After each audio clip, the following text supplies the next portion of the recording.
예, 오늘부터 사도 바울에 대해서 함께 배울 건데요. 오늘은 첫 번째 시간으로서 바울의 배경에 대해서 공부를 하겠습니다. 좀 천천히 하겠습니다. 예, 천천히. 우선 첫 번째 페이지를 보시면은요, 제가 한번 읽어볼게요. 돌연히 밝은 빛이 나의 가슴에 넘쳐 흘렀고 의심의 그림자는 씻은 듯이 사라졌다. 4세기의 그 어거스틴입니다. 어거스틴 다 아시나요, 혹시? 어거스틴은 사도 바울 이후에 최고의 신학자라고 불리는 사람이고요. 이 사람의 신학적인 사상이 칼빈으로 이어졌고 그 칼빈과 루터에 의해서 종교개혁이 일어난 거죠. 그 굉장한 분입니다, 어거스틴. 그리고 마틴 루터죠, 두 번째. 나는 다시 태어나서 열린 문들을 지나 낙원으로 들어가는 듯한 느낌을 받았다. 1517년 종교개혁을 일으켰던 마틴 루터가 이런 말을 한 거예요. 맨 밑에 있는 요한 웨슬레는 하나님이 그리스도를 믿는 믿음을 통하여 사람들의 마음에서 일으키시는 변화를 설명해 나가고 있을 때 이상하게도 내 가슴이 뜨거워지는 것을 느끼게 되었다. 공통점이 뭘까요? 오늘 뭐 배우죠? 사도 바울. 예. 바로 이 세 분이죠. 세 분의 이게 구원 간증입니다. 근데 이것이 전부 다 사도 바울이 쓰신 로마서와 관련이 되어 있어요. 어거스틴은 로마서 13장 13절에서 14절에 있는 말씀으로 구원을 받았고요. 마틴 루터는 다 아시다시피 의인은 믿음으로 말미암는다라는 로마서 1장 17절의 말씀으로 구원을 받았고, 요한 웨슬레는 마틴 루터가 쓴 로마서 주석의 서문을 읽다가 구원을 받았어요. 그리고 여기 기록하진 않았지만 20세기 신학자 중에 칼 바르트라는 사람이 있습니다. 저는 개인적으로 칼 바르트에 대해서 그렇게 잘은 모르는데요. 제가 존경하는 마틴 로이드 존스 목사님에 의하면,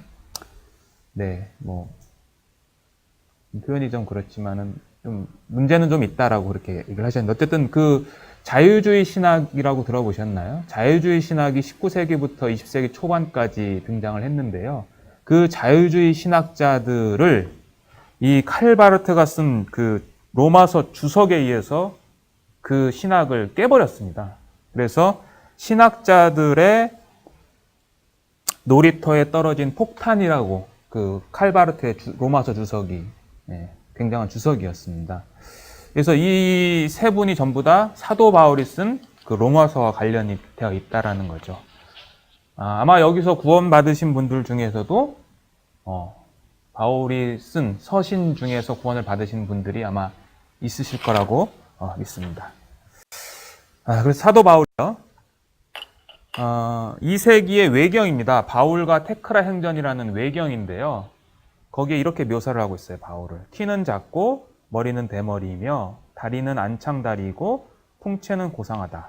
그리고 눈썹은 양쪽이 서로 붙어 있고 매부리 코에 은혜가 충만하고 사람의 모습에 천사의 얼굴을 가졌다라고 이렇게 묘사를 하고 있죠. 하지만 이거는 외경이기 때문에 우리가 100% 믿을 수는 없지만 어쨌든 외경 중에서도 우리가 신뢰할 만한 그런 내용들이 성경에도 기록되어 있어요. 대표적인 게 성경에 외경이 기록된 거 아세요? 외경. 성경 외에 성경으로 들어오진 않았지만 유대인들이 참고했던 그런 것들이 있어요. 유다서에 보면 에녹서라고 기억하시나요? 에녹이 이렇게 얘기했다 그런 말 나오죠. 그게 에녹서라는 외경입니다. 어쨌든 이 바울과 테크라 행전에도 이렇게 나오는데, 그러면 성경에서는 바울에 대해서 어떻게 이야기하느냐? 성경에서는요, 신약 성경에 사도 바울에 대해서 두 군데가 이렇게 나오고 있습니다. 첫째는 사도행전 22장과 23장에 나와 있어. 오늘 이거를 중심으로 배울 거고요. 또 하나는 빌립보서 3장에도 사도 바울의 배경에 대해서 구체적으로 기록하고 있습니다. 그래서 우선 사도행전에 기록된 말씀을 먼저 볼게요. 성경 갖고 계시면 성경 사도행전 22장 1절부터 한번 보겠습니다.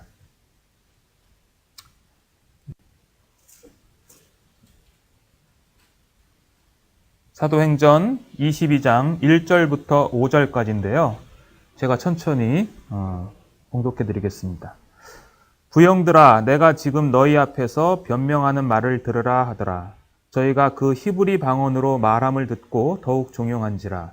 이어 가로되 나는 유대인으로 길리기아 다소에서 났고 이 성에서 자라 가말리엘의 문화에서 우리 조상들의 율법의 엄한 교훈을 받았고 오늘 너희 모든 사람처럼 하나님께 대하여 열심하는 자라. 내가 이 도를 핍박하여 사람을 죽이기까지 하고 남녀를 결박하여 옥에 넘겼노니 이에 대제사장과 모든 장로들이 내 증인이라. 또 내가 저희에게 다메섹 형제들에게 가는 공문을 받아가지고 거기 있는 자들도 결박하여 예루살렘으로 끌어다가 형벌받게 하려고 가더니. 여기까지입니다. 이 사도행전 22장의 배경은요, 바울이 3차 전도 여행을 마치고 예루살렘으로 돌아왔을 때에 그 예루살렘 성전에 해서 그 이방인이었던 에베소 사람이었던 드로비모가 성전에 들어왔다라고 오해를 하게 돼가지고 누명을 쓰게 된 사건이에요. 그래서 바울이 그 예루살렘 성전 요새에서 안토니오 요새에서 자기 동족들에게 자기를 설명하는 그런 내용입니다. 여기 노란색으로 되어 있는데요. 나는 유대인이다 라고 되어 있죠. 유대인. 그리고 길리기아 다소, 그 다음에 이성에서 자랐고 가말리엘 문화에서 내가 배웠다. 그리고 내가 사람을 죽이기까지도 했고 다메섹 형제들에게 공문을 받아가지고 갔다라고 했는데, 이것을 얘기를 하면은요, 하나 더 보겠습니다. 22장 24절 29절에 보면 여기는 자기가 로마 사람이라는 것을 그 천부장한테 하는 얘기예요. 그래서 바울이 그 백부장에게 이르되 너희가 로마 사람 된 자기를 얘기하는 거죠. 그래서 자기가 로마 사람이다. 그래서 천부장이 이제 물어보는 거예요. 바울에게 말하되 네가 진짜 로마 사람이냐? 내게 말하라. 가로되 그러하다. 천부장이 대답하되 나는 돈을 많이 들여 이 시민권을 얻었노라. 바울이 가로되 나는 태어나면서부터 로마 시민권자다 라고 이제 이야기를 한 거예요. 그래서 사도행전에 기록된 바울의 6가지 배경은 이렇게 크게 나눌 수 있습니다. 첫째, 나는 유대인이다. 그리고 둘째, 나는 길리기아 다소에서 태어났다. 고향이란 얘기죠. 세 번째는 나는 이성에서 자랐다. 그리고 네 번째, 나는 가말리엘에서 문화에서 배웠다. 다섯 번째, 난 다메섹 공문을 가지고 가는 자였다. 그리고 마지막으로 나는 로마 시민권자였다라는 거예요. 자, 그럼 여기서부터 이제 하나씩 살펴보겠습니다. 첫째, 나는 유대인이다라는 거죠. 유대인. 자, 바울이 자기가 유대인이라는 것을 먼저 강조했어요. 왜 그랬었냐면은 여러 이유가 있겠죠. 그 중에 하나는 3차 전도행 바울은 이방인을 위해서 사역을 했지 않습니까? 베드로는 유대인을 위해서 했고, 그래서 3차 전도행을 끝나고 난 바울의 겉모습이 혹시 유대적인 것을 벗어나서 이방의 모습이 있을 수도 있었다라고 학자들은 얘기를 해요. 그래서 자기는 유대인이다라고 얘기를 했는데 방법을 어떻게 했냐면 히브리 방언을 지금 사용한 거예요. 여기 보시면 천부장이 허락하거늘 말하기를 허락한 거예요. 바울이 층대 위에 서서 백성에게 손짓하여 크게 종용이 한 후에 히브리 방언으로 말하여 가로되 부형들아 내가 지금 너희 앞에서 변명하는 말을 들으라 하더라. 저희가 그 히브리 방언을 말함을 듣고 더욱 종용한지라. 저희는 누구예요 지금? 유대인들이죠. 유대인들. 그러니까 바울이 지금 유대인이 아닐 수도 있다라고 이 히브리 사람들을 생각하는데 바울이 얘기를 하는데 갑자기 히브리 방언을 얘기한 거예요. 히브리 방언은 여러분들 아람 방언이라고 혹시 들어보셨어요? 아람어. 그러니까 유대인들이 일상적으로 생활했던 그 언어는 아람어예요, 이 당시에. 그래서 아람어 성경도 있는데 그것을 탈금 성경이라고 합니다. 그러니까 히브리어 성경을 아람어로 번역한 성경이 탈금 성경인데 고대 팔레스타인의 언어였어요, 이 아람어가요. 그래서 성경에도 보면 아람어로 기록된 구약 성경이 몇 군데 있어요. 아람어로 기록된 데가 가장 제일 많이 적혀 있는 데가 어디냐면 다니엘서예요. 다니엘서 전체는 아니고요. 다니엘서 2장에서부터 한 9장 28절까지가 아람어로 되어 있고요. 예레미야에도 약간의 아람어가 들어있고 에스라에도 아람어가 일부 들어있어요. 그러니까 아람어는 그 당시에 썼던 일상적인 언어였던 거죠. 이 아람어가요. 그래서 신약에도 보면 이 아람어가 사용했던 흔적이 있어요. 예수님이 돌아가실 때 십자가에서 하시는 가상칠언이라고 있는데 그 중에 성경에 기록된 게 있어요. 나의 하나님 어찌 나를 버리시나이까. 그를 아람어로 기록했어요. 혹시 아세요? 엘리 엘리 라마 사박다니. 아람어예요. 아람어. 그리고 달리다굼이라고 들어보셨나요? 달리다굼. 예, 달리다굼도 아람어고요. 그리고 에바다. 그 다음에 골고다. 이런 것들이 전부 다 아람어예요. 그래서 바울은 자기가 유대인이라는 걸 강조하는데 그 강조하는 방법을 그들이 일상적으로 쓰는 이 아람어를 사용해서 자기가 유대인이라는 것을 먼저 밝힌 거죠. 그러니까 사람들이 갑자기 아람어로 얘기를 하니까 바울의 말을 들을 수밖에 없는 거죠. 네. 자, 두 번째입니다. 길리기아 다소를 얘기를 하는 거죠. 바울의 고향이에요. 바울의 고향, 태어난 곳인데요.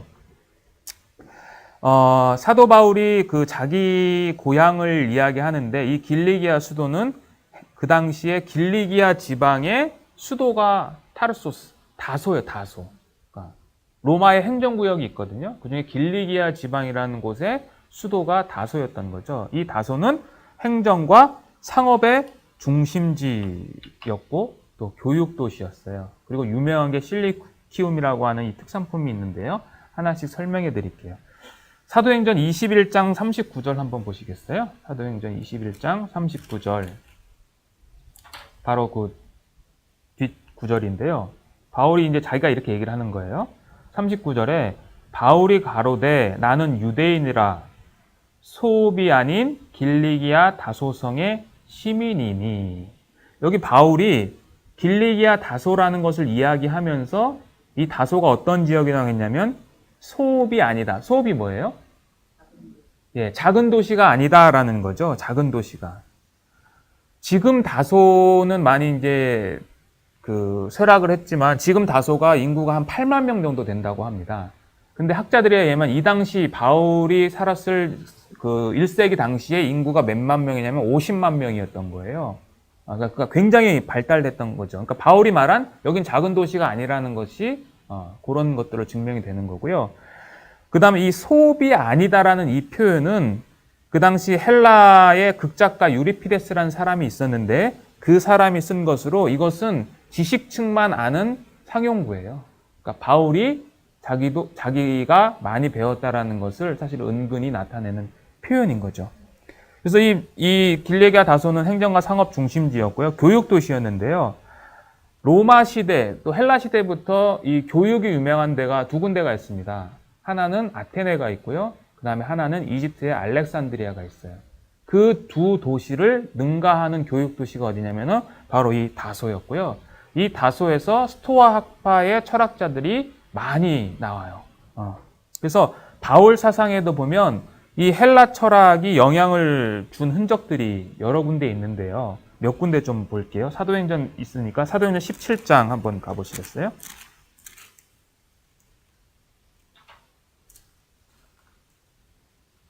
사도행전 17장 28절 한번 보세요.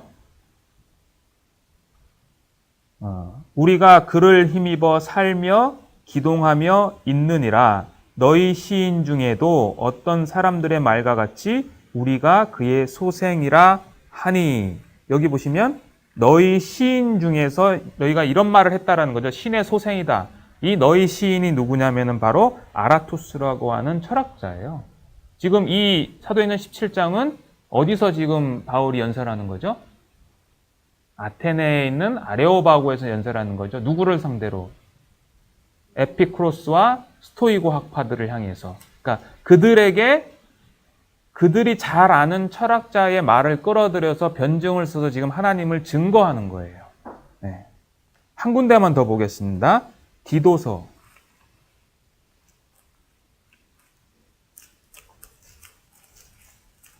디모데 전후서 뒤에 디도서가 있죠? 디도서 1장 12절 보겠습니다. 1장 12절.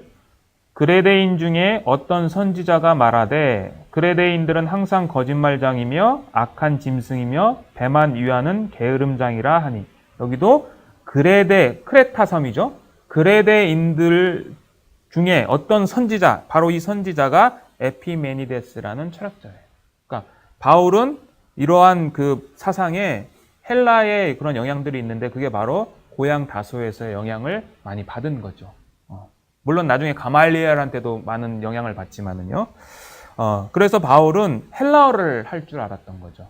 다시 사도행전 돌아가겠습니다. 21장.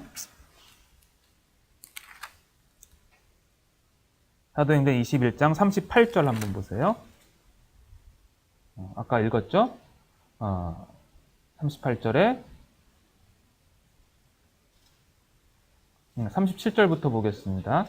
사도행전 21장 37절에 바울을 데리고 영문으로 들어가려 할 그때에 바울이 천부장들어 이르되 내가 당신에게 말할 수 있느뇨? 가로되 내가 헬라말을 아느냐? 바울은 헬라어를 할 줄 알았던 거죠. 헬라 영향을 많이 받았어요. 그리고 여기에서 그 실리큐움이라고 하는 이 특산물이 있는데 이게 뭐냐면 양털로 짠 거예요.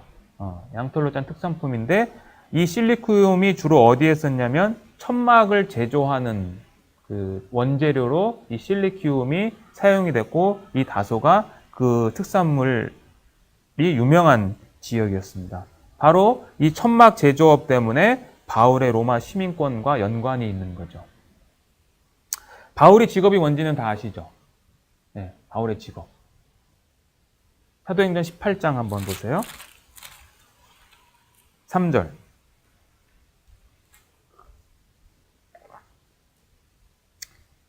거기 보시면 업이 같음으로 함께 거하여 일을 하니 그 업은 뭐 하는 거라? 장막을 만드는 거다. 네. 고린도에서 브리스길라와 아굴라 부부를 만났죠? 둘이 같이 일을 한 거예요. 그 일이 뭐냐면 장막 만드는 거예요. 천막 만드는 거예요. 그래서 유대인들은요, 랍비들도 마찬가지지만 유대인들에겐 자기 자식에게 반드시 1인 1 기술을 가르쳐요. 그래서 바울의 집안은 대대로 이 천막 제조업을 했던 것 같아요. 그래서 아들에게 장사를 가르치지 않는 자는 도적질을 가르치는 것과 마찬가지라는 탈무드 격언이 있어요. 그러니까 바울은 이거를 배웠던 거죠. 그래서 이 바울이 이러한 일을 했는 지도를 잠깐 보실게요. 여기 보시면은 예루살렘이 지금 여기 밑에 있죠, 그죠? 북쪽으로 쭉 올라가시면 여기가 이렇게 된 데가 길리기아 행정구역 길리기아고요. 그 가운데 다소가 있는 거죠. 여기 출신이었던 거예요, 바울이. 이 지도는 앞으로 저희가 바울을 만약에 계속 공부를 하게 된다면 익혀두시는 게 좋을 거예요. 자주 보시면 이제 눈에 익으십니다. 어쨌든 다소가 여기라는 거 보시고요. 자, 그 다음에 바울이 얘기를 하죠. 나는 이 성에서 자랐다. 바울이 성장한 곳이에요. 나는 여기서 자라났다는 거. 이 성이 어디죠, 지금? 아니죠. 지금 바울이 어디서 얘기하고 있죠? 바울이 사도행전 22장에 유대인들한테 그러죠. 나는 길리기아 다소에서 태어났어. 그리고 이 성에서 자라났어. 그럼 이 성은 어디예요? 헷갈리신가요? 네. 여기 써 있잖아요. 어디죠? 예루살렘이에요. 난 예루살렘에서 자라났다는 거예요. 예루살렘에서. 그러니까 바울은 태어난 곳은 다소고요. 학자들에 의하면 한 12살에서 13살쯤 예루살렘으로 이주한 것으로 추정을 해요. 그걸 어떻게 하냐면 사도행전 23장 한번 가보세요. 23장 16절 한번 보세요. 16절. 거기 보시면 바울의 생질이 그들이 매복하여 있다함을 듣고 와서 영문에 들어가 바울에게 고한지라. 이 내용 뭔지 아시죠? 바울을 죽이려고 하는 사람들이 있었어요. 그죠? 그 사람들의 그 계획을 들은 거죠. 누가?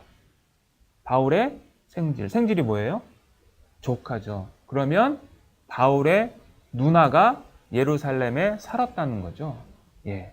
그래서 학자들은 두 가지로 나눠집니다. 첫째, 바울의 가족 전체가 예루살렘으로 이주했다라는 의견이 있고요. 아니다.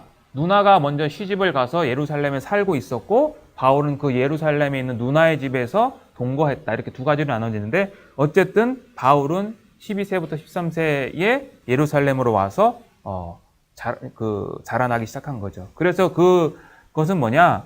다소가 헬라의 문화의 영향을 많이 받았다라면 이제 유대 문화의 영향으로 변환하는 계기가 되는 거죠. 자, 와서 자기가 공부한 곳이 어디라고 그랬어요? 가말리엘 밑에서 내가 배웠다라고 하는 거죠. 가말리엘. 가말리엘은요, 힐렐의 손자입니다. 힐렐의 손재. 이게 무슨 말이냐면 유대인들은 스승을 랍비라고 부르죠. 예. 근데 제가 어떤 책에서 본 기억에 의하면 유대 5,000년 역사 중에서 가장 존경하는 인물, 랍비 2명을 뽑아라 그러면 한 사람이 힐렐이고요. 이 힐렐. 그리고 또 한 사람은 샴마이라는 그 랍비 학자예요. 이때 예수 당시에 있었던 이 두 학자입니다. 요들이. 근데 이 힐렐은 약간 진보적인 성격을 갖고 있고요. 샴마이는 되게 보수적인 성격을 갖고 있는데 어쨌든 그 힐렐의 바로 직계 손자가 누구였냐면 가말리엘이었던 거예요. 그러니까 유대 5,000년 역사 중에서 가장 뛰어난 그 할아버지를 둔 가말리엘 밑에서 배운 거죠. 그리고 이 가말리엘을 뭐라고 그랬냐면 라반이라는 칭호를 붙였어요. 라반은 랍비 위예요. 위대한 스승.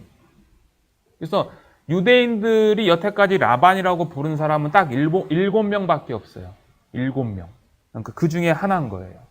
그래서 이 가말리엘 밑에서 뭘 배웠냐면은 신학과 법학을 배운 거예요. 이 가말리엘은요, 뿐만 아니라 헬라어도 가르쳤고요. 특이했어요. 헬라어, 그 다음에 라틴어, 그 다음에 로마의 역사, 철학, 문학, 예절까지도 가르쳤다라는 흔적이 있어요. 그래서 바울은 유대 율법 학자 밑에서 사실은 이 이방을 선교할 수 있는 모든 여건들이 다 준비되어 있었다라고 볼 수 있는 거예요. 그래서 이 바리새인 가말리엘을 성경에서는 교법사라고 표현을 했고요. 모든 백성에게 존경받는 자라고 사도행전 15장에 기록하고 있습니다.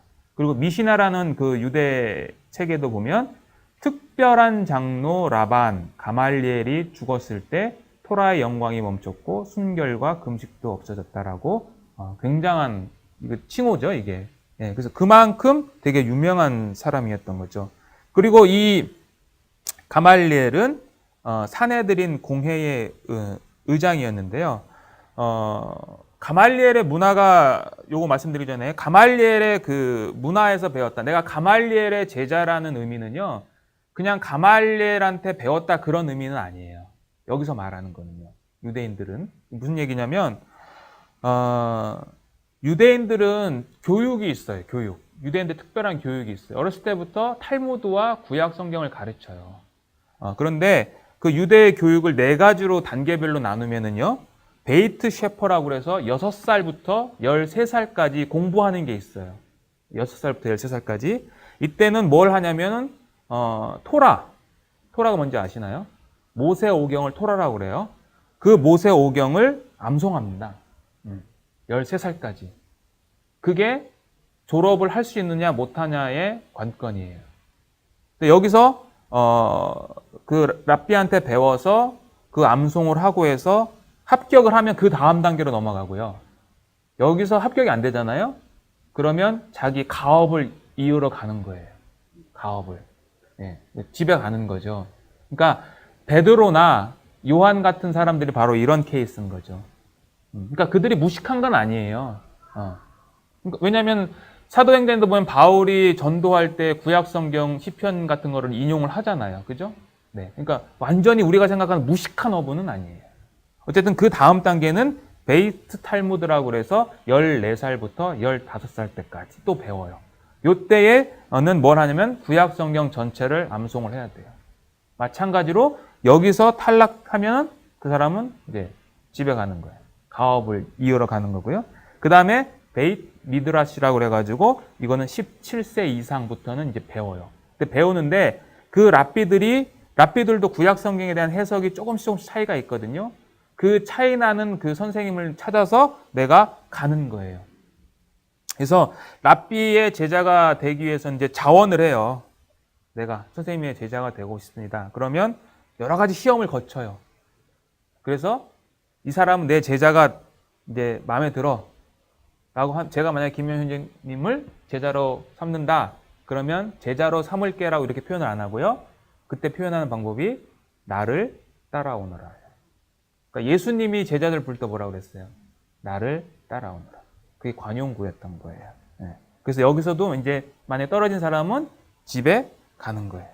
그 다음에 들어가는 게 이제 하카님이라고 그래가지고 이렇게 배웠는데도 더 깊이 공부하고 싶은 사람은 정말로 유명한 사사 랍비에게 가서 이제 이제 배우는 거예요. 근데 이 가말리엘은 정말로 뛰어난 사람이잖아요. 그래서 이 사람은 이렇게 뛰어난 유대인들 중에서 1000명을 딱 뽑아요. 디아스포라 흩어졌던 모든 유대인들 1000명을 뽑아서 그 중에 졸업하는 사람은 100명이 졸업을 하고요. 그 중에 제자가 되는 사람은 1명이에요.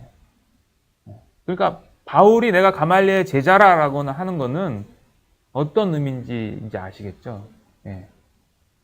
예. 천재의 천천재인 거죠. 굉장한 사람인 거죠. 그러니까 이 사람은 보세요.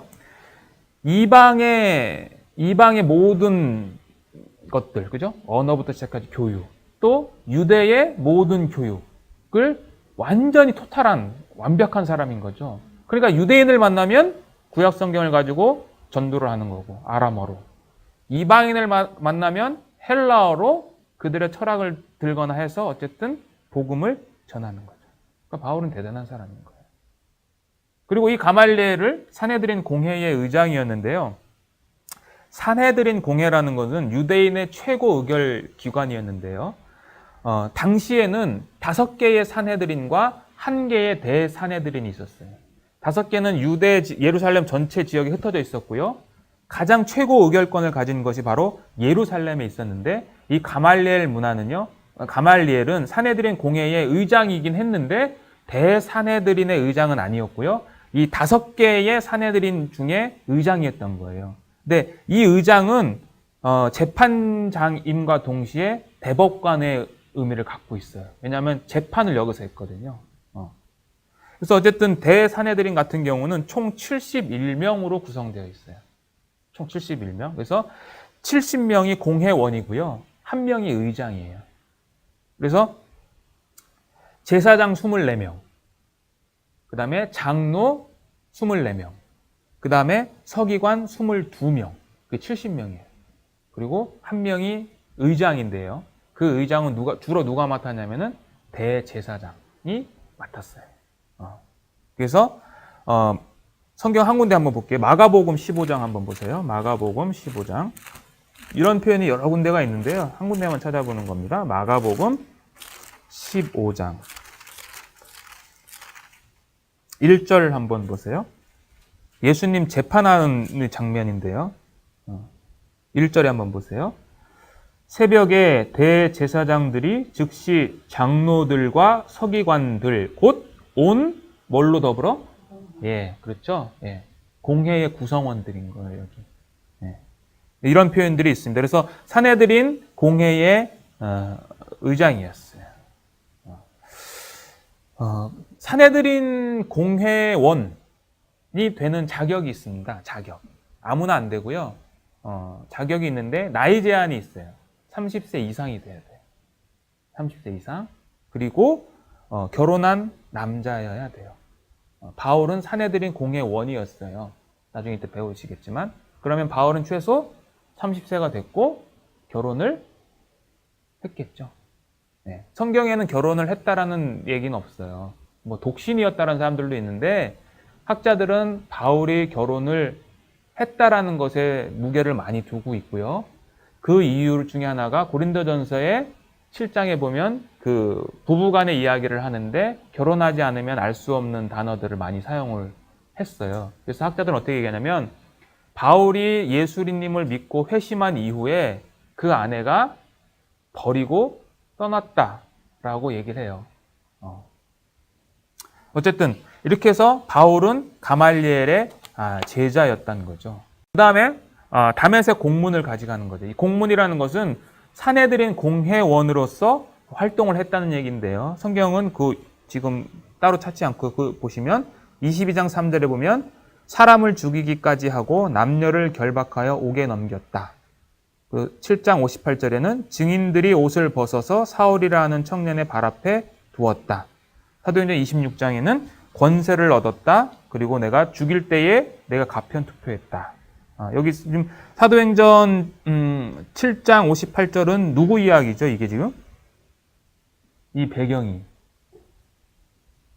이게 지금 스데반 사건이거든요. 스데반. 그러니까 스데반을 돌로 쳐서 죽일 때 바울이 거기 있었던 거고요.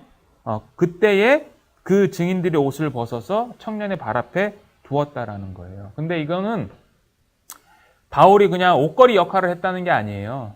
여기서 말하는 뜻은 뭐냐면요.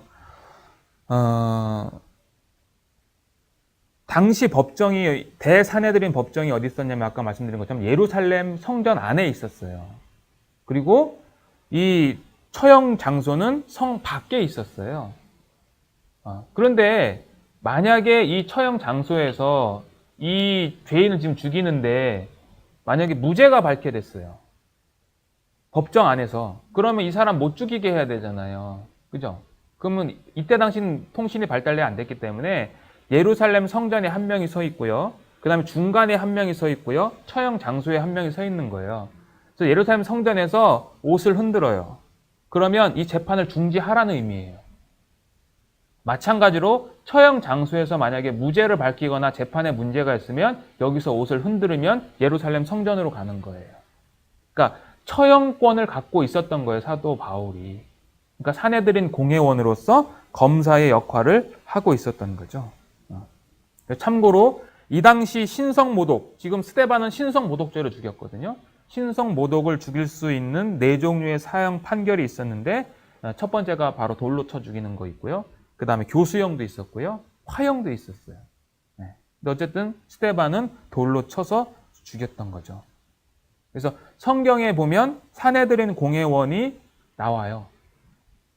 제일 유명한 사람이 요한복음 3장에 나오는 밤중에 찾아온 니고데모, 공회원이라고 그러거든요. 관원이라고 표현되어 있는데 그게 바로 사내들인 공회원. 그 다음에 그 예수님의 시체를 달라고 했던 아리마대 요셉도 공회원이었던 거죠. 그래서 이 사내들인 공회원은 사두개파 사람들이 주도를 했답니다. 사두개파 사람들이. 그래서 바울은 이렇게 다메섹 공문을 가져갔다라는 것은 그냥 내가 뭐 그 공문을 가졌다는 의미가 아니라 지금으로 얘기하면 사법 검사로서의 재판 권한을 가지고 지금 가는 거예요. 그리고 이번에는 로마 시민권에 대해서 배우겠습니다. 바울은 로마 시민으로 출생을 했어요. 바울의 시민권은 2개였습니다. 하나는 로마 시민권, 하나는 아까 사도행전 21장에 보면 나는 길리기아 다소성의 시민이라고 그랬죠. 그러니까 다소성의 시민권도 있었고 로마의 시민권도 갖고 있었던 거예요. 그래서 이 로마의 시민권을 취득하는 방법이 3가지가 있었어요. 그 당시에. 로마 시민권. 첫째는 뭐냐면 돈을 주고 사는 거예요. 그래서 이 천부장은 나는 돈을 주고 샀는데 너는 언제부터 로마 시민권이냐 그랬더니 바울은 나는 태어나면서부터 그랬다는 거죠. 그래서 로마 시민권 획득 비용이 그 당시 500드라크마, 그러니까 성인 노동자의 2년 정도 수입. 지금 뭐 한 3천만 원 받는다 그러면 6천만 원 주면은 이제 로마 시민권을 사는 거예요. 그래서 이 글라우디오 루시아, 천부장 이름이 글라우디오 루시아라고 되는데 이 사람도 아마 그 돈을 주고 산 것 같은데 나중에는 좀 이게 좀 헐값으로 거래했다고 합니다. 처음엔 비쌌는데 헐값으로 거래를 했어요. 그러니까 아마 루시아가 행색을 딱 보니까 사도 바울이 되게 초라하고 돈도 없을 것 같거든요. 그러니까 나는 돈 주고 샀는데 넌 어떻게 된 거야? 라고 물어본 거예요. 근데 바울은 자기는 태어나면서부터 라고 얘기를 하는 거죠. 그 2번째는 로마 군인으로서 24년 동안 군복무를 하면 그 대가로 로마 시민권을 줬고요. 마지막으로 로마에 공을 세운 사람은 로마 시민권을 줬는데 그러면 바울은 태어나면서부터 로마 시민권자이기 때문에 그 아버지가 로마 시민권을 갖고 있었다는 거거든요. 이 바울의 아버지가 어떻게 로마 시민권을 얻었냐? 바로 3번째, 제가 말씀드린 것 중에 로마에 공을 세운 거죠. 어떻게 세웠냐? 학자들은 이렇게 얘기를 하는 거죠. 바울의 그 아버지가 텐트를 제작했잖아요. 그 텐트는 군수물자예요. 로마 군인들이 갈 때, 이동할 때 텐트 치잖아요. 그래서 그 텐트를 제공을 했고 그걸로 공을 인정을 받아서 그 대가로 로마 시민권을 받았다라고 이제 학자들은 그렇게 이야기를 하는 거죠. 그러니까 지금 바울의 아버지가 자기 아들을 10대에 예루살렘에 있는 자기 누나 집으로 혹은 가말리엘 밑으로 공부를 하러 배우러 갈 정도면 이 사람은 완전히 극보수주의자인 거잖아요. 근데 극보수자인 사람이 이방인의 시민권을 얻게 된 계기가 뭐냐? 바로 이런 이유가 있었다라고 하는 거죠. 그리고 돈을 주고 산 시민권보다 태어나면서 얻은 시민권 더 우월한 거예요. 그러니까 루시아가 그렇게 얘기했다가 사실 자기가 망신당한 거죠. 이 바울한테. 그래서 로마 시민권의 권한이 있습니다. 성경에도 나오지만 황제한테 재판을 받을 수 있는 권한을 신청할 수 있고요. 그다음에 그 당시 속주세라고 해서 10%를 내는데 그 속주세도 면제를 받을 수 있는 거죠. 그래서 사도 바울이 로마 시민권을 사용한 곳이 세 곳이에요. 사도행전에 보면 빌립보에 갔을 때, 감옥에 갇혔을 때 자기 로마 시민권이라는 것을 밝히죠. 나중에. 그리고 지금 예루살렘 사도행전에서 23장에서 한번 밝히고 나중에 이제 내가 가이사한테 호소할 거야 라고 할 때 자기가 로마 시민권인 것을 말하는 거죠. 그래서 시민임을 증명하는 수첩이 있을 것으로 추정을 합니다. 그 당시 휴대하고 다녔던. 그래서 여기 보시면 사울과 바울이라고 그랬는데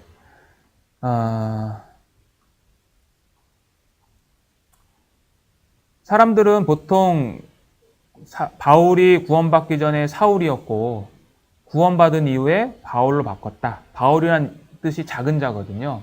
근데 그거는 잘못된 거고요. 사울은 그냥 히브리 이름이에요.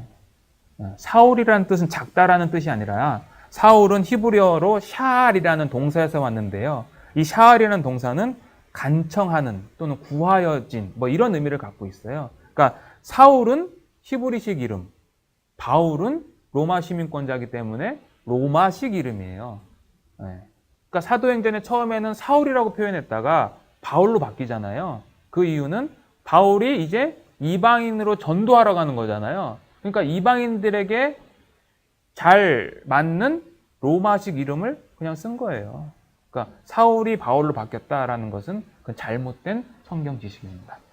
그래서 이 로마의 이름이 이렇게 세 가지로 나눠집니다. 첫 번째 이름이 프라이노멘이라고 해서 부모가 지어진 이름이 있고요. 노멘이라고 해서 가족 창시자나 후원자의 이름. 후원자라는 것은 아까 글라우디오 루시아처럼 그 돈을 주고 사는 사람의 이름이 들어가는 거고, 마지막으로 가계를 구분하는 이름이 들어가는 거죠. 그러니까 바울은 이 가계를 구분하는 이름이고요.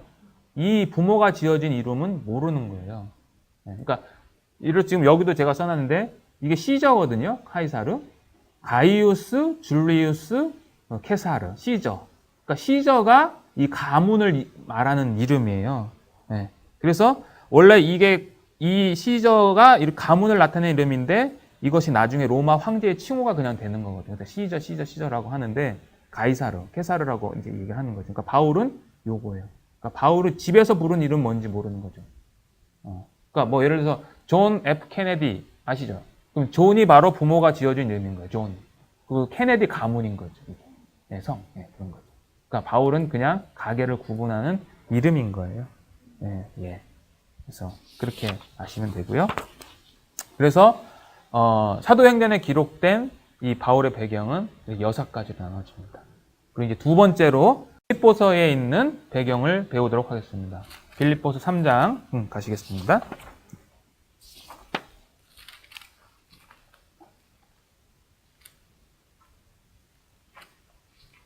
4절 보겠습니다. 빌립보서 3장 4절부터 6절까지입니다. 제가 읽겠습니다. 그러나 나도 육체를 신뢰할 만하니 만일 누구든지 다른 이가 육체를 신뢰할 만한 것이 있는 줄로 생각하면 나는 더욱 그러하리니.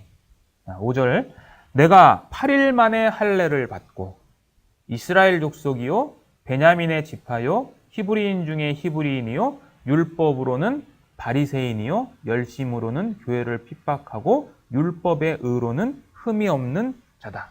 이게 자기가 얘기를 하는 거죠. 이 빌립보서에 기록된 바울의 6가지 배경 이렇게 됩니다. 첫째, 내가 8일 만에 할례 받았다. 둘째, 나는 이스라엘 족속이다. 세 번째, 베냐민 지파다. 그 다음에 히브리인 중에 히브리인이고 바리새인이고 나는 교회를 핍박했다라고 하는 거죠. 그래서 보면 첫 번째부터 네 번째, 그러니까 8일 만에 할례부터 시작해가지고 히브리인 중에 히브리인까지는 이거는 선천적인 배경이고요. 다섯 번째, 여섯 번째는 이거는 자기가 나중에 후천적인 노력으로 얻어진 배경인 거죠. 하나씩 보겠습니다. 자, 첫 번째 8일 만에 할례를 받았다라고 하는 거예요. 자, 보세요. 지금 이 빌립보서 3장에 보시면 이게 누구한테 하는 얘기냐면 1절부터 제가 한번 보겠습니다. 정말로 나의 형제들아 주 안에서 기뻐하라. 너희에게 같은 말을 쓰는 것이 내게는 수고로움이 없고 너희에게는 안전하니라. 개들을 삼가고 행악하는 자들을 삼가고 손 할례당을 삼가라. 여기서 개들, 행악하는 자들, 손 할례당이 전부 다 같은 사람을 가리키는 거예요. 이 사람들은 뭐냐면 율법주의자들인 거예요. 율법주의자들. 바울이 그들을 향해서 얘기를 하는데 3절에 하나님의 성령으로 봉사하며 그리스도 예수로 자랑하고 육체를 신뢰하지 아니하는 우리가 곧 할례당이다. 육체를 신뢰하지 않는 자, 그러니까 예수를 자랑하는 자가 그게 진짜 할례당이는 거죠. 할례당은 뭘 자랑한 거예요? 그러면 여기서 자기 육체를 신뢰했다는 거죠. 그 육체를 신뢰했다는 게 뭐예요? 이 본문상의 의미로는 그렇죠. 내가 할례 받았다라는 것을 자랑하는 자들에게 이제 4절에 그러나 나도 육체를 신뢰할 만한데 만일 누구든지 다른 이가 육체를 신뢰한 것이 있는 줄로 생각하면 나는 더욱 그러하다라고 하면서 자기 이야기를 하는 거예요. 이 배경이 뭔지 아시겠죠? 그러면서 첫 번째 이야기가 한 게 나는 8일 만에 할례 받았어 라고 얘기하는 거예요. 자, 유대인들은 할례를 언제 받아요? 네? 예, 난 지 8일 만에 새로운 시작을 알리는 거예요. 근데 꼭 8일 만에 받지는 않아요. 8일은 맞는데요. 만약에 그때 아기가 아프거나 그러면 연장할 수 있어요. 그래서 40일 이내에 할례를 받으면 돼요. 근데 대부분의 유대인들은 어쨌든 8일째 되는 날 할례를 받는 거죠. 그러면 바울이 지금 여기 만약에 다 유대인들이라면 나는 8일 만에 할례 받았어라고 자기 육체를 지금 자랑하는 거잖아요. 그럼 유대인들이었다라면 어떻게 생각할까, 이 사람들은? 나 유대인이에요. 근데 바울이 나 8일 만에 할례 받았어. 나는 뭐라고 하겠어요, 속으로? 네? 그렇죠. 너만 받았냐? 나도 8일 만에 받았어라 얘기를 하는 거죠. 그러니까 이 말은 바울이 왜 했냐면 지금 손 할례당은 원래 이방인이었는데 할례를 통해서 유대교로 입교한 자들을 말하는 거예요. 그러니까 이 사람들은 태어나면서 할례를 받은 게 아니라 태어난 지 한참 뒤에 성인이 돼서 할례를 받았다는 거예요. 그거를 지금 바울은 강조를 하는 거예요. 그래서 유대인들은 할례를 받느냐 마느냐 선택권이 있어요, 없어요? 없어요. 그런데 이 이방인들은 손 할례당은 선택권이 있어요, 없어요? 있어요. 네. 그래서 바울이 여기서 언어 유희를 쓰면서 그거를 꼬집어서 이야기를 하는 거예요. 그러니까 혈통적인 유대인하고 개종한 너희 유대인하고 나는 완전히 처음부터 다르다라는 거예요. 그럼 제가 참고로 왜 그러면 이 할례당, 손 할례당 이 사람들이 할례를 받았는지 여러 가지가 이유가 있는데요. 갈라디아서에 보면 첫 번째 십자가로 인해서 핍박을 면하기 위해서라는 표현이 있어요. 할례를 받음으로 말미암아. 왜냐하면 당시 유대교는 합법적 종교였거든요. 유대교는 핍박을 안 했어요. 그러니까 내가 유대인이라는 것을 증명하는 거예요. 두 번째는 육체로 자랑한다는 표현이 있어요. 갈라디아 6장 13절에. 그래서 개종자들의 숫자를 자랑했던 것 같아요. 어쨌든 바울은 이렇게 해서 8일을 강조하는 거예요. 8일 만에 할례를 받다라는 것은 나는 성인이 되어서 받았다는 너희하고 다르다라고 자기의 혈통을 이야기하는 거죠. 자, 두 번째입니다. 나는 이스라엘 족속이야 라고 얘기를 한 거예요. 여기 보시면 아브라함과 이삭을 강조하지 않았어요. 유대인이라면 당연히 조상을 아브라함을 해야 되는데 아브라함도 아니고 이삭도 아니고 나는 이스라엘 족속이다라고 얘기를 한 거죠. 이게 무슨 의미냐면 이스라엘이라는 칭호를 어떻게 받게 되는지 아시죠? 그렇죠? 야곱이 야복강가에서 천사와 씨름을 해서 하나님과 겨루어 이겼다는 그런 이름으로 이스라엘이라는 것을 받았죠. 이것은 그냥 뭐 바울이 쓴 게 아니라 자기는 선택적이고 언약적인 백성이라는 것을 강조하는 뜻이고요. 족속이라는 뜻은 하나님의 통치를 받는 민족으로서 하나님과 관계를 갖고 있는 거룩한 백성을 상징하는 단어예요, 이게. 그래서 결론은 뭐냐면 나는 개종한 게 아니야. 나는 개종을 해서 유대인으로 들어온 게 아니라 나는 순수한 이스라엘의 그러한 것을 가지고 태어난 백성으로서 하나님께 선택된 자의 후손이다라는 것을 이 사도 바울은 강조하는 거죠. 그리고 바울은 여기서 이스라엘은 또 유대인들은 지파가 몇 개죠? 12지파죠. 그 12지파가 전부 어디서 나온 거예요? 야곱, 이스라엘에서 나온 거죠. 얘네들은 혈통이 있겠어요, 없겠어요? 없죠. 소날라당은, 얘네들이 이런 표현. 소날라당은 없는 거죠. 그래서 바울은 이렇게 12족속을 이야기하는 거죠. 그러면서 다음번에 자기는 나는 바로 베냐민 지파라고 딱 찍어서 얘기를 하는 거죠. 너희들은 지파 없잖아. 우리는 나는 족보가 있어. 베냐민 지파라는 족보. 너희들은 뭐가 있냐면 그 당시 할례 증명서가 있었어. 그게 자기들 족보예요. 나는 그런 인공적으로 만든 족보 말고 나는 태어날 때부터 이 족보, 베냐민 지파가 있는데 베냐민 지파가 뭔지 너희들 아냐? 라고 얘기를 하는 거죠, 사실은. 베냐민 지파는 이스라엘의 초대 왕이었던 사울 지파죠. 그 다음에 북쪽 이스라엘과 남쪽 유다로 나눠졌을 때 다윗 왕을 도왔던 지파가 바로 베냐민 지파죠. 유다와 베냐민이 같이 합쳤잖아요. 그죠? 남쪽 유다로. 그리고 유대인들이 그 유월절 다음으로 중요하게 여기는 절기가 있어요.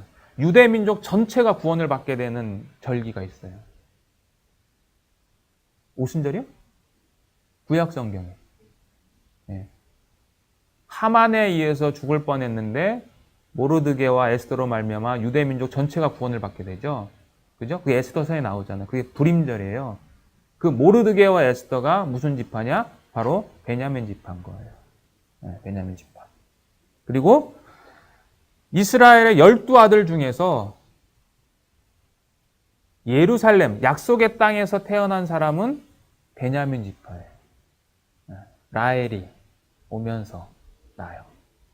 그리고 마지막으로 바벨론 포로 때에 성전 건축을 하기 위해서 그 느헤미야에 보면은 이제 예루살렘으로 올라가거든요. 그때 올라간 지파가 유다 지파, 그다음에 레위 지파, 베냐민 지파가 같이 올라가요.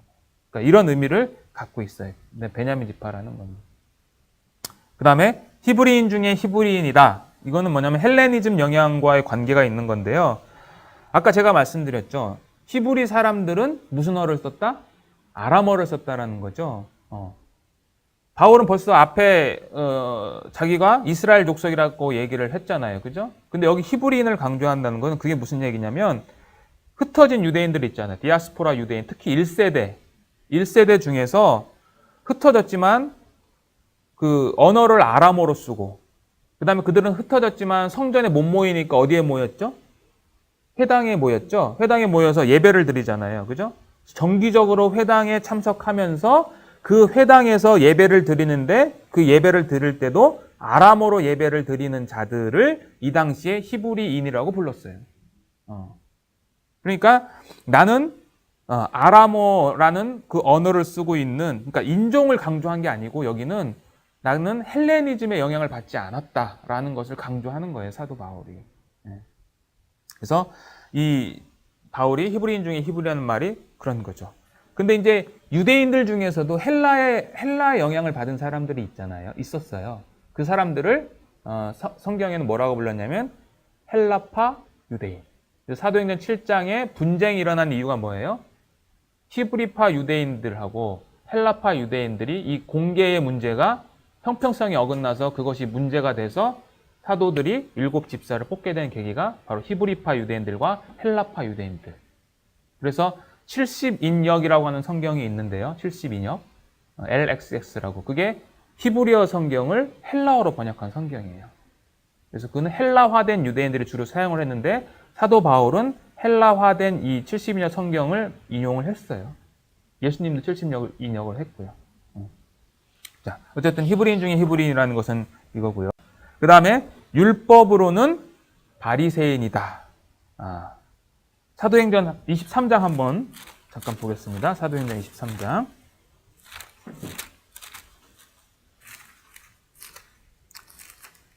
23장 6절에 한번 보세요. 23장 6절. 바울이 자기에 대해서 얘기를 하는 것 중에 하나인데 6절 보세요. 한번 읽어보실래요? 6절. 바울이 그 한 부분은 사두개인이요 한 부분은 바리새인 줄 알고 공회에서 외쳐 가로되 여러분 형제들아 나는 바리새인이요 또 바리새인의 아들이라. 예. 나 자기 바리새인이라고 얘기를 하죠. 그죠? 자, 나는 바리새인이요 라고 하는 건 지금 현재 진행형. 나는 지금도 바리새인이라고 얘기를 하는 거예요, 사실은. 그리고 바리새인의 아들이라는 것은 두 가지 의미가 있는데 아버지가 바리새인이거나 또는 그 바리새인의 제자거나 할 때 이렇게 바리새인의 아들이라는 표현을 쓰는 거죠. 어쨌든 바울은 바리새인이라는 것을 율법으로는 나는 바리새인이었다라고 강조를 하는 것은 바리새인들은 온 율법을 다 지켰죠. 그래서 이 예수님도 바리새인 책망할 때 그렇게 책망을 하잖아요. 그죠? 입으로만 하지 말고. 그러니까 바리새인들은 그 11조도 아주 정확하게 다 냈고. 그러니까 지금 이들은 뭐냐면 이들이 율법을 지킨 거는 바울이 볼 때는 할례밖에 없는 거예요. 할례라는 어떤 특정한 율법만 지켰는데 나는 그게 아니라 나는 유대의 온 율법을 다 지켰던 사람이야. 그래서 바울이 뒤에 가면 율법으로는 내가 흠이 없는 자라고 한 번 더 이야기를 하는 거죠. 네. 그래서 이 바리새인이라는 뜻은 뭐냐면요. 분리된 자들이란 뜻이에요. 분리됐다. 그래서 기원이 있는데요. 잠깐 제가 설명을 드리면 바리새라는 기원은 헬라 알렉산더가 죽고 그 중동 지방이 4개의 나라로 쪼개지는 거는 다 아시죠? 그 중에 시리아라는 나라가 있었어요. 그 시리아라는 나라 중에서 안티오쿠스 4세라는 왕이 있었는데요. 이 안티오쿠스 4세가 굉장히 유대인들을 핍박을 했는데 예를 들면 할례한 아이들을 다 잡아 죽였어요. 유대인들 핍박할 때. 그런데 그 할례한 아이를 잡아 죽이고 그 시체를 그 어머니 목에 걸었어요. 네. 그리고 율법을 지키는 자는 무조건 사형을 시켰고요. 당연히 할례 금지시켰고 제사장 600명을 다 죽여버렸는데 어떻게 죽였냐면 600명을 한꺼번에 묶어놓고 마차가 지나가게 해가지고 그냥 산채로 죽였어요. 근데 가장 결정적인 건 뭐냐면 거룩한 예루살렘 성전에 돼지고기와 돼지의 피로 제우스 신상에게 이제 예배를 드리게 해요. 그리고 그 제우스에 대한 우상 숭배를 이제 유대 각 지역에 사신들을 보내가지고 강요를 하는 사건이 있었어요. 그때 그 모데인이라고 하는 작은 동네까지 그 사신이 갔었는데요. 그 당시에 그 지역의 제사장이 살고 있었어요. 마타디아스라는 제사장이 살고 있었는데 온 거예요. 근데 마침 그때 유대인 중에 그렇게 제우스에게 이제 그 명령을 받고 제우스에게 제사드리려는 자가 있었어요.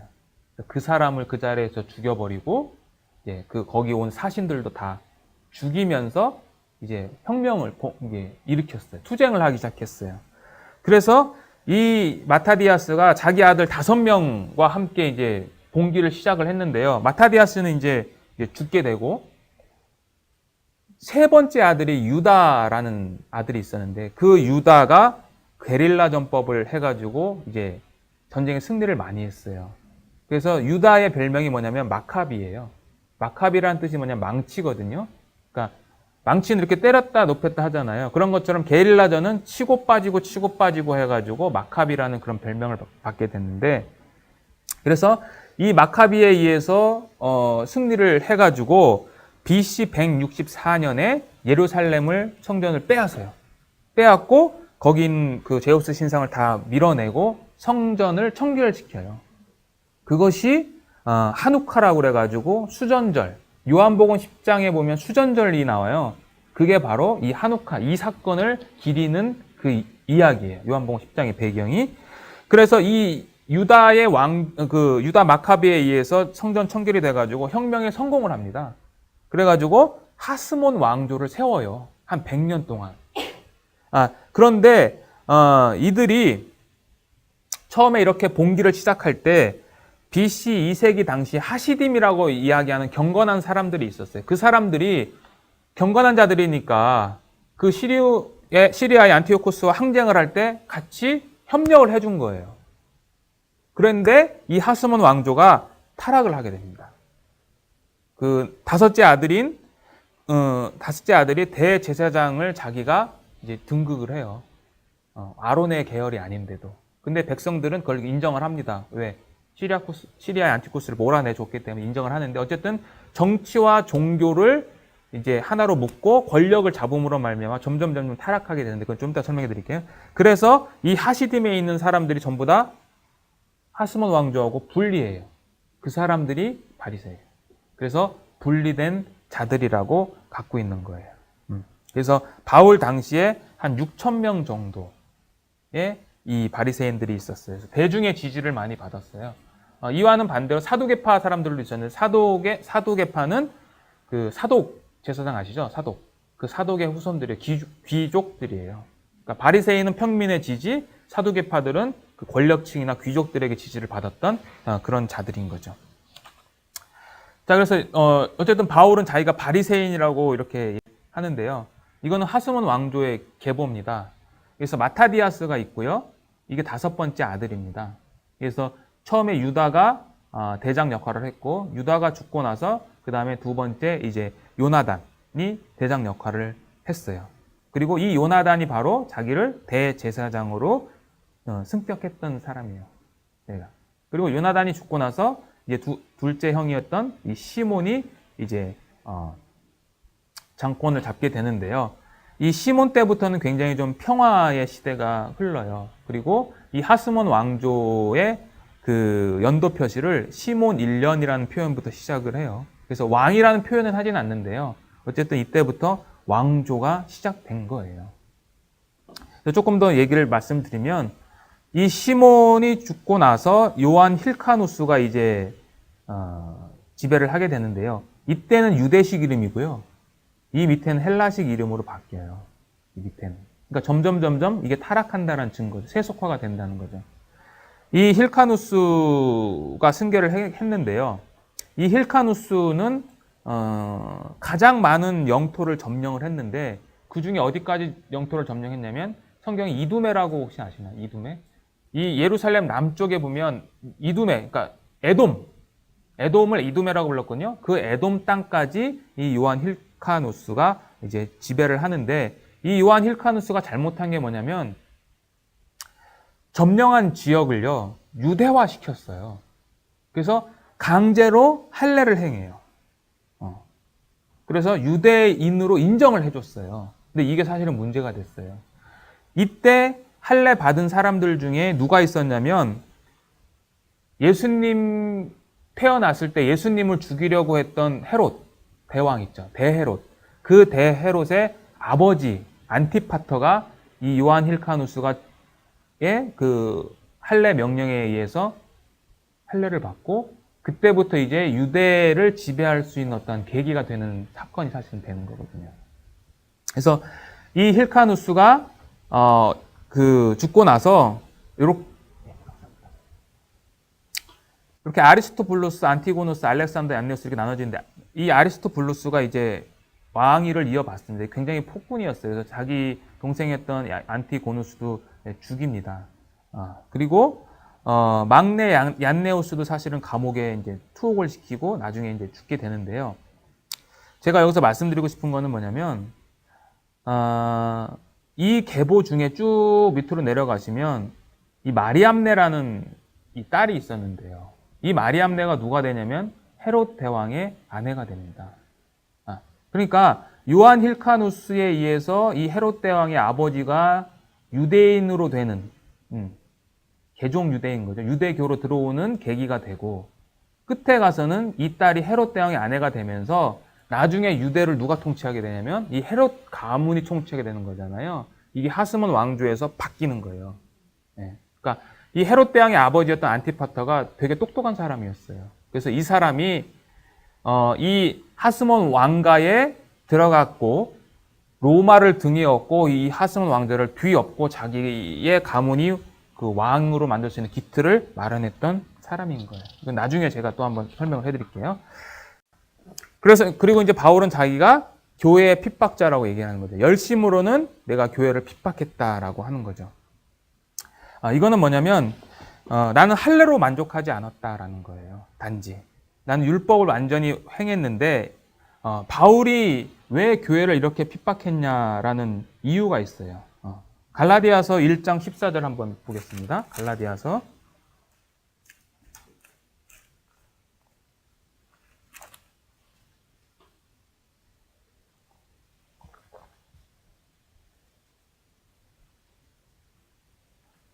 13절, 14절 제가 읽겠습니다.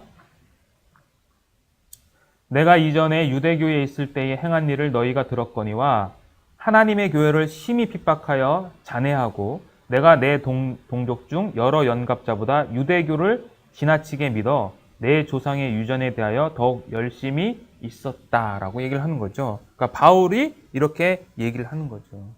내가 심히 유대교를 지나치게 믿었고 교회를 심하게 내가 잔해했다라고 얘기를 하는 거죠.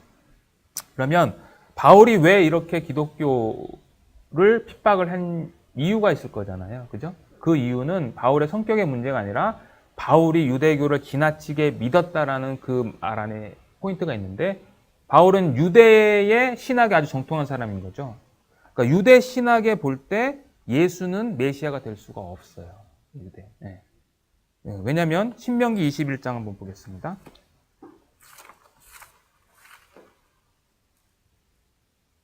(21장) 22절에 보세요.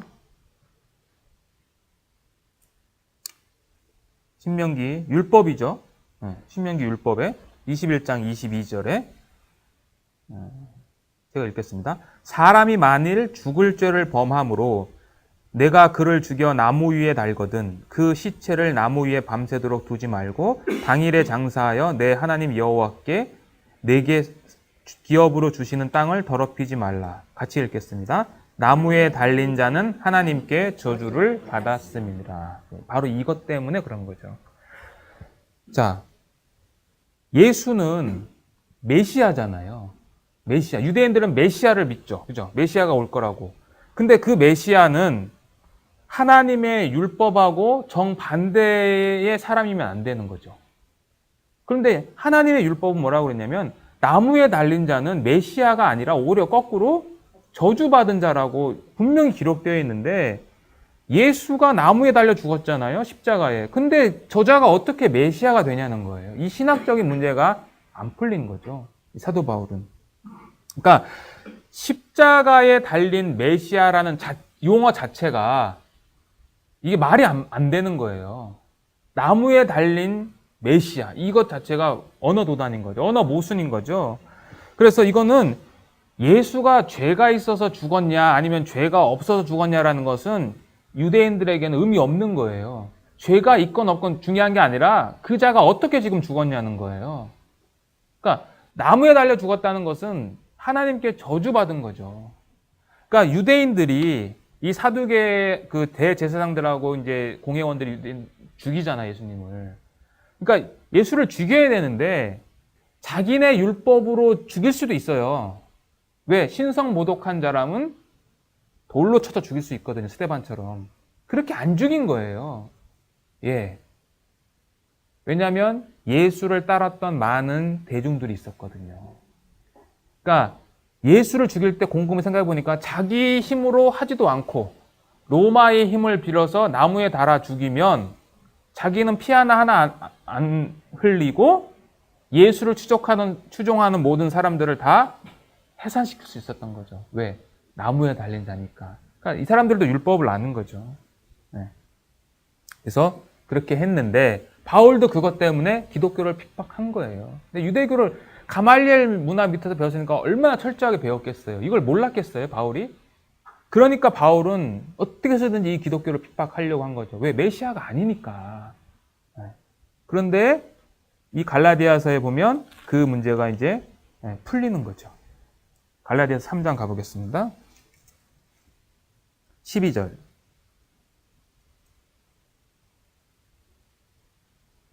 예, 12절 보시면 율법은 믿음에서 난 것이 아니라 이를 행하는 자는 그 가운데 살리라 하니라. 그리스도께서 우리를 위하여 저주를 받은 바 되사 율법의 저주에서 우리를 속량하셨으니 기록된 바 나무에 달린 자마다 저주 아래 있는 자라 하였음이니라. 그죠? 그러니까 바울이 패러다임이 바뀐 거죠. 나무에 달린 자 중 사실은 변하지 않는데 그게 누구 때문이냐? 우리 때문이라는 거죠. 그러니까 나 때문이라는 거죠. 그거를 바울이 깨닫게 된 거죠. 그러니까 바울은 한순간에 바뀐 거예요. 이 사람은. 그래서 이 바울은 그런 이유로 인해 가지고 자기가 교회를 핍박했던 자라고 하는 거죠. 고린도전서 1장 한번 또 보겠습니다.